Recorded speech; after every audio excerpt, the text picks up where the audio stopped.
Praise Lord. ഞാൻ നിങ്ങളുടെ ക്രിസ്തു സഹോദരൻ റോഷൻ. ഞാനിപ്പോൾ ആയിരിക്കുന്നത് മിർസാപൂർ എന്നുള്ള യു.പിയിലെ പട്ടണത്തിലെ മിർസാപൂർ എന്നുള്ള സ്ഥലത്താണ്. എൻ്റെ കൂടെ ഒരു സിസ്റ്ററുണ്ട്. എനിക്ക് ഒരു ടെസ്റ്റ് മണി കേൾക്കാം.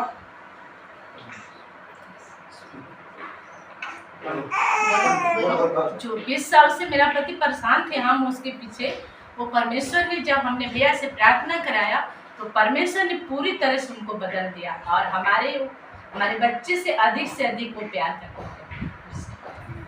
ഈ സിസ്റ്റർ പറയുന്ന സിസ്റ്റർ ലൈഫിൻ്റെ അകത്ത് ഹസ്ബൻഡുമായിട്ട് 20 വർഷം ഹസ്ബൻഡിന് दूसरे रिलेशन था वो टूट गया. वो शैतान के बंधन से परमेश्वर यीशु मसीह ने छुड़ा दिया. സിസ്റ്റർ 2 ദിവസം മുമ്പാണ് ഇവിടെ പ്രാർത്ഥിക്കാൻ വന്നത്. 20 വർഷമായിട്ട് മറ്റൊരു റിലേഷൻഷിപ്പിൽ സിസ്റ്ററിന്റെ ഹസ്ബൻഡ് ഉണ്ടായിരുന്നു. 2 വർഷമായിട്ട് സെപ്പറേറ്റ് ആയിട്ട് മാറി നിൽക്കുന്ന ഒരു ये भी बोले कि कभी मैं आप खुदा से और तुमसे भी ना अपने बच्चों से मैं कभी अलग नहीं रहूं. God से not मतलब love your all and love God से സിസ്റ്റർ ഫാമിലി എന്തിനും സെപ്പറേറ്റ് ആയിട്ട് 2 വർഷം आज सुबह ले आके इधर पहुंचाए.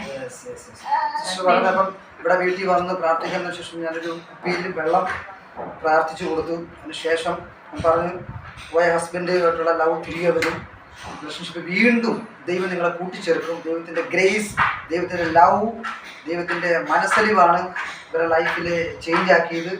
ഉള്ളി ജീസസിനുള്ളിൽ ഇനിയും ഉള്ളി മഹത്വം കർത്താവിന് വേണ്ടി മാത്രം കർത്താവ് ധാരാളമായിട്ട് അനുഗ്രഹിക്കണമെന്ന് പ്രാർത്ഥിക്കുന്നു. ഈ ടെസ്റ്റ് മണി നിങ്ങൾക്ക് ബലമാവും. കർത്താവിനോടുള്ള അതിയ സ്നേഹവും കർത്താവിന് എന്തും ചെയ്യാൻ കഴിയുന്നുള്ള വിശ്വാസത पूरी बात ही बता दी. जैसे उनकी गड़बड़ी होता था वो पूरे रिलेशन मुझसे बता दी.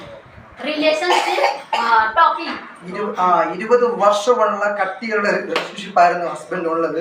2 വർഷമായിട്ട് സിസ്റ്ററുമായിട്ട് ഭയങ്കരമായിട്ട് സെപ്പറേറ്റ് ആയിട്ട് മാറിപ്പോയി. ഭയങ്കരമായിട്ട് ബുദ്ധിമുട്ടാകുന്ന സാഹചര്യത്തിലേക്ക് പോവുകയെല്ലാം ചെയ്തു. പക്ഷേ ആ 20 വർഷത്തെ റിലേഷൻഷിപ്പിനെയാണ് കർത്താവ് കഴിഞ്ഞ ദിവസം പ്രാർത്ഥനയ്ക്കകത്ത് കർത്താവ് മാറ്റിയത്. ദൈവത്തിൻ്റെ ഗ്രേസാണ്, ദൈവത്തിൻ്റെ സ്നേഹമാണ്. കർത്താവ് എല്ലാവരെയും ധാരാളമായിട്ട് അനുഗ്രഹിക്കട്ടെ. ഈ ടെസ്റ്റ് മണി നിങ്ങൾക്കും ഒരു വിടുതലായി മാറ്റുന്ന പ്രാർത്ഥന.